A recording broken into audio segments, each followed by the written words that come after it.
నమస్తే వీధును స్వాగతం లక్ష్యం సమాజహితం. జూన్ మాసం అంటే వర్షం కురిసే మాసం. మరి ఏమైంది? జూన్ మాసంలో వర్షాలు ఎందుకు తగ్గుతున్నాయి? ఎల్ నివో అని ఆ నివో అని మరి వర్షాలు కురుస్తాయని ఒకసారి చెప్పడం వాతావరణ కేంద్రం, మళ్ళీ లేట్ అయిందని చెప్పడం అందరిలో గుబులు రేకేస్తుంది. మరి జూన్ మాసంలో మొదటి వీక్లోనే వర్షాలు పడి భూమి ప్రశాంతంగా ఉండవలసిన పరిస్థితి, కానీ ఇప్పటికే జూన్ ఫస్ట్ వీక్ అయిపోయింది, సెకండ్ వీక్లో అడుగు పెట్టాం. మరి అక్కడక్కడ గ్రామాలలో ప్రజలందరూ కూడా గ్రామ దేవతలకు మరి నీళ్లు పోసి పండుగలు జరుపుకుంటారు వర్షాలు కురవాలని. అసలే ఎండాకాలంలో వర్షాలు లేక పక్షులు కానీ జంతువులు కానీ మానవులు కానీ వివిధ రకాలుగా ఇబ్బందులు పడ్డారు. మరి ఇప్పుడు కూడా వర్షం కురిసకపోతే పరిస్థితి ఏంది? మరి వర్షాలు పడపోవడానికి కారణాలు ఏమిటి? ప్రస్తుతం ఉన్నటువంటి పరిస్థితుల్లో ప్రతి ఒక్కరు కూడా రియల్ ఎస్టేట్ వ్యాపారం చేసి రియల్ ఎస్టేట్నే ఉన్నటువంటి చెట్లను నరికేసి ప్లాట్ చేసి జేసీబీ చేత ఉన్నటువంటి మొక్కలన్నీ దూరం చేసి కలర్ఫుల్గా ఏర్పాటు చేస్తున్నారు. అలాగే కాకుండా ఉన్నటువంటి కొండలను చెట్ల మీద కొండలతో ఉన్నటువంటి చెట్లను కూడా మరి వాటన్నిటిని కూడా నరికేసి వాటిని కూడా పిండి పిప్పి చేస్తున్నారు. ఇకపోతే ఊర్లలోకి వెళ్తే ఊర్లలో కూడా ఇంతకుముందుకు ప్రతి ఊళ్ళో ప్రతి ఇంట్లో కంపల్సరీ 1 లేదా 2 చెట్లు ఉండేవాళ్ళు. ఇప్పుడు ఫ్యాషన్ చేత ఆ చెట్లను కూడా నరికేసి వాస్తు రూపం అని చెప్పేసి ఉన్నటువంటి చెట్లను కూడా నరికేస్తున్నారు.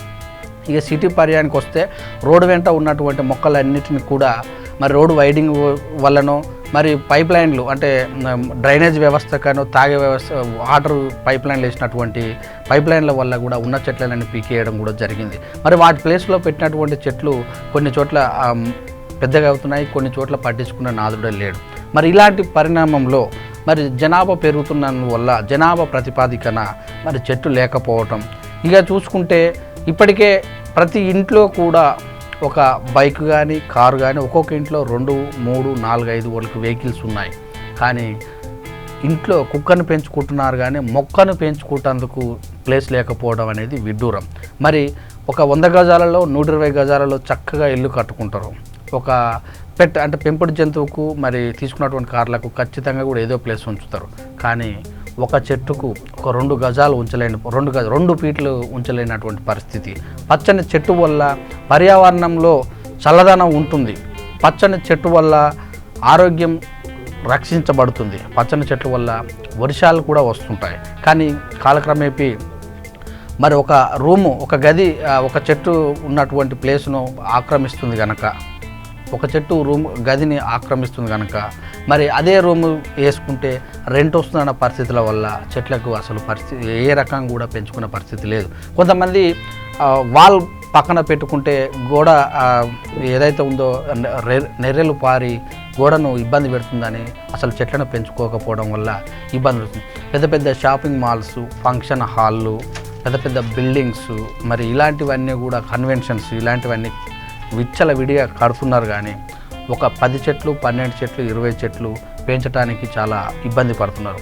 మరి రోడ్ల వెంట కూడా ఇప్పటికి కూడా ఉన్నటువంటి చెట్లను డిఫారెస్టేషన్ చేయడం వల్ల వర్షాలు దూరంగా పోతున్నాయి. రాను ప్రతి సంవత్సరం కూడా వర్షపాతం తగ్గుతుందన్న విషయాన్ని ప్రజలు కానీ మరి ప్రభుత్వాలు కానీ మరి గ్రహించినప్పటికీ కూడా మరి చెట్లను పెంపలేకపోతున్నాం. ఇంటి ముందు ఒక చెట్టు ఉంటే మనకెంతో ఆరోగ్యాన్ని ఆనందాన్ని వర్షాన్ని కూడా కురిపిస్తున్నటువంటి ఈ యొక్క చిన్న నానుడి మనం మర్చిపోయాం. పూర్వకాలం నుంచి చూసినట్టయితే మరి దసరా రోజు జమ్మి చెట్టుకి వెళ్తున్నాం. మరి పొద్దుగాల లేచి ఇంట్లో ఉన్నటువంటి ఒక మొక్కకు మరి పూజలు కూడా చేయడం జరుగుతుంది. మనం మరి చెట్టును పూజిస్తున్నాం కానీ మరి ఉన్నటువంటి చెట్లను రక్షించలేకపోతున్నాం. మరి పూజించడం కన్నా చెట్టుకు నీళ్లు పోస్తే ఖచ్చితంగా బ్రతుకుతుంది. ఇంట్లో ఉన్న చెట్టును పూజించు, వీధిలో ఉన్న చెట్టుకు అప్పుడప్పుడన్నా వాటర్ పోసి వాటిని కాపాడే పరిస్థితి ఏర్పరచుకోండి. ప్రతి ఇంట్లో ఖచ్చితంగా కూడా 2 మొక్కలు ఉన్నట్టయితే కాలుష్యాన్ని నివారించడమే కాకుండా వర్షాలు కూడా వచ్చే పరిస్థితి ఏర్పడుతుంది. ప్రతి ఒక్కరు గ్రహించాల్సిన విషయం ఏంటంటే మనం ఏం చేసినప్పటికీ కూడా ఒక చెట్టు నరికి వేస్తే మన పరిస్థితుల వల్ల మరి ఒక 4-5 చెట్లను ఖచ్చితంగా పెంచే విధానం ఉండాలి. ఈ విధానాన్ని స్కూల్లో పిల్లలప్పటి నుంచే స్కూల్లో విద్యా బోధనించేటప్పటి నుంచే ఏదో పనికిరాని విషయాలన్నీ నేర్పించి పిల్లలను బట్టి పట్టించే దానికంటే ప్రాక్టికల్గా చెట్టుతోటి వచ్చేటటువంటి లాభాలు మన వీధిలో కానీ మన రోడ్డు వెంట కానీ మామిడి చెట్లు ఉంటే మామిడికాయలు జంతువులు అంటే కోతులు లాంటివి పక్షులు లాంటివి తింటాయి. చింత చెట్లు పెడితే వాటి మీద ఉండి ఆడుకొని మరి వాటిని కూడా తినడం జరుగుతుంది. మరి ఇలాంటి చెట్లు చింత చెట్లు మామిడి చెట్లు మరి మర్రి చెట్లు ఇలాంటివి పెడితే ఈ రోడ్డు వెంట అంతటి కూడా అట్లా ఉన్నటువంటి పక్షులకు కానీ మనం రోడ్డు వెంట వెళ్ళినప్పుడు కూడా ఇప్పటికే 47 degrees వస్తున్నటువంటి ఈ ఎండలను తట్టుకోవడానికి రోడ్డు వెంట వెళ్ళాలంటే రోడ్డు వెంట ఒక చెట్టు లేకపోవడం వల్ల నీడలు రోడ్డు వెంట లేదు. అదే రోడ్డు వెంట కనుక పెద్ద పెద్ద చెట్లు ఉన్నట్టయితే మనం రోడ్డు మీద పోయినా కూడా వెహికల్లో కానీ బస్సులో కానీ పోయినా కూడా చల్లటి వాతావరణం వస్తుంది. ఎక్కడైతే చెట్లను రక్షించబడతాయో, ఎక్కడైతే చెట్లు విరివిగా ఉంటాయో అక్కడే వర్షాలు విరివిగా కురుస్తాయి, అక్కడే సంపదలు వర్ధిల్లుతుంటాయి.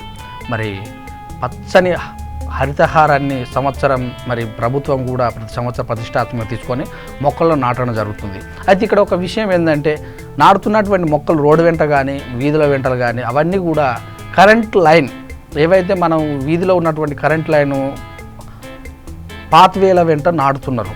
కానీ అవి పెరిగేటప్పటికి ఒక 6 ఫీట్లు 7 ఫీట్లు పెరిగేటప్పటికి కరెంటు లైన్ టచ్ చేసి మళ్ళీ అవన్నీ కట్ చేస్తున్నారు. మరి ఇలాగ పెట్టినట్టు మొక్కలు కేవలం సంఖ్యలలో మిగులుతున్నాయి కానీ మరి పెరిగేటప్పటికి చాలా గుర్తింపు రావట్లేదు. ఇలా ప్రతి ఒక్కరు కూడా ఇలాంటి విషయాలను చాలామంది ఇప్పుడు ఫర్ ఎగ్జాంపుల్ ఒక రోడ్ లైన్ తీయాలంటే వాటిని 5 సంవత్సరాల నుంచో 10 సంవత్సరాల మొక్కలను జేసీబీ పెట్టి టకా తీసేయడం జరుగుతుంది. మరి 5 సంవత్సరాల మొక్క పెరగాలంటే ఎంత సమయం తీసుకుంటే ఆలోచించండి. దాన్ని తీసేసే ముందు ఆలోచించి ఒక చుట్టుముట్టు ఒక ప్రదేశాన్ని ఎన్నుకొని మళ్ళీ ఆ చెట్టును ఖచ్చితంగా కూడా బతికించినటువంటి అవకాశాన్ని అధికారులు కానీ రాజకీయ నాయకులు కానీ తీసుకోవాలి. ఇప్పటికే ఎండలు ఎక్కువడం వల్ల బయటికి వెళ్ళలేని పరిస్థితి, యూవీ కిరణాల మీద పడి చర్మ క్యాన్సరు, మరి ఒకటే విపరీతమైనటువంటి ఉక్కపోతతోటి ఉక్కిరిబిక్కిరి అవుతున్నాం. మరి చెట్లు ఉండటం వల్ల ఏసీలు మరి కూలర్సు ఫ్యాన్స్ ఇయ్యనటువంటి చల్లని నిదానాన్ని చెట్లు ఇస్తున్నాయి. మరి పండ్ల యొక్క ధరలు కూడా పెరగడానికి కారణం ఏంటంటే మన ఇంటి ముందు పండ్ల చెట్లు లేకపోతే మనం మార్కెట్కి వెళ్ళి కొనుక్కోవాల్సి వచ్చింది. అదే మన ఇంట్లో మామిడి చెట్టు కానీ చింత చెట్టు కానీ జామ చెట్టు కానీ దానిమ్మ చెట్టు కానీ మన ఇంట్లో ఒక మొక్క పెట్టుకున్నట్టయితే మరి పండ్ల ధరలు కూడా మర్చిపోతాం, తక్కువ అవుతాయి. మన ఇంట్లో లేవు, బయటికి వెళ్ళి మొత్తుకుంటాం. కూరగాయల ధరలు కానీ మరి పండ్ల ధరలు అని మార్కెట్లో విపరీతంగా పెరుగుతున్నామని. నీ ఇంట్లో లేనప్పుడు నువ్వు ఏ రకం కూడా అరపాల్సిన అవసరం లేదు. లాస్ట్కు కొత్తిమీర కూడా ఇంట్లో వేసుకోవడం లేదు. కరివేపాకు కూడా చెట్లు ఇంత ముందుకుండే ఇంట్లో, ఇలాంటి చెట్లు కూడా మనం ఇంట్లో పెట్టుకోలేకపోతున్నాం. మరి ఇలాంటి చెట్టు పెట్టుకోకపోవడం వల్ల కారణం ఏంటంటే అన్ని ధరలు పెరిగిపోతుంటాయి. ఇక చూసినట్టయితే ఒకవేళ మా ఇంట్లో జాగ లేదన్న వాళ్ళు కుండీలలో కూడా పెట్టుకొని చెట్లను చుట్టుముట్టు పైన పెట్టుకోవచ్చు. రూఫ్ పైన కూడా ఇంటి పైన కూడా పెంచుకున్నట్టయితే పచ్చదనం మీ వెంట ఉంటుంది, ఆరోగ్యం ఉంటుంది.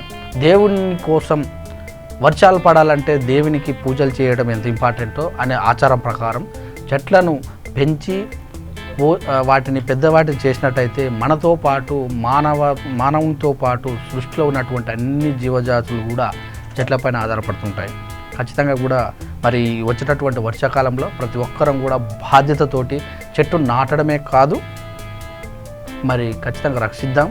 అవి కూడా పండ్ల చెట్లు మరి మంచి చెట్లు మాత్రమే నాటి అన్నిటిని సహకరిద్దాం. V3 న్యూస్ స్పెషల్ స్టోరీ చెట్టు కార్యక్రమం చూస్తున్నాడు. V3 న్యూస్ మీ సురేష్ దండు.